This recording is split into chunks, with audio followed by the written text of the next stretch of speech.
Hello, all. Today we'll be discussing why did God create the tree of knowledge?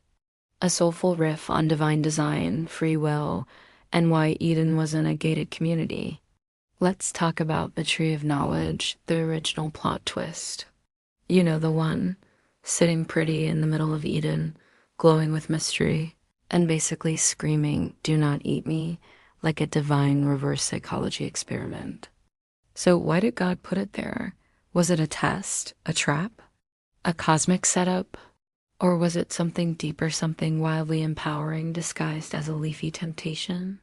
Let's unpack it with a little humor, a little spirit, and a whole lot of grace. First, the obvious. The Most High didn't need a tree to prove a point. God could have just said, "You're free, but don't mess with the mystery." Instead, he planted a literal tree in the center with fruit and gave humans free will. That's like giving toddlers glitter and saying, "Don't make a mess." But here's the thing. The Most High wasn't trying to control us. He was inviting us to choose.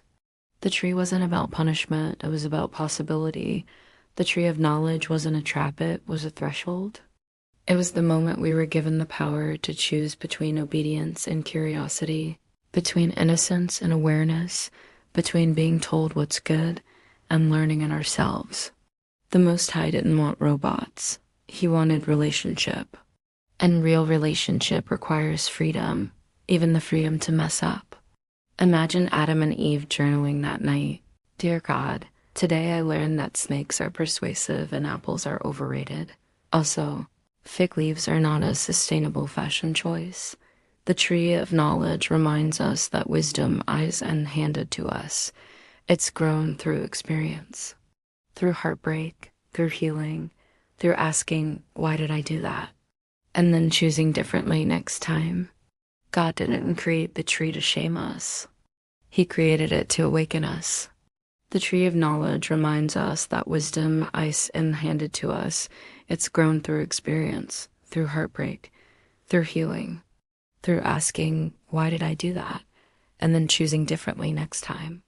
The Most High didn't create the tree to shame us. He created it to awaken us. So what do we do with that now? We stop seeing mistakes as moral failures and start seeing them as spiritual feedback. We stop blaming the fruit and start blessing the growth.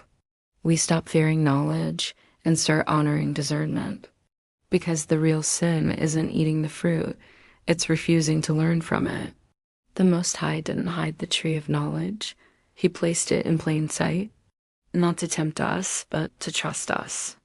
To say, "You're free, you're powerful, you're capable of choosing love, wisdom, and truth, even when it's hard."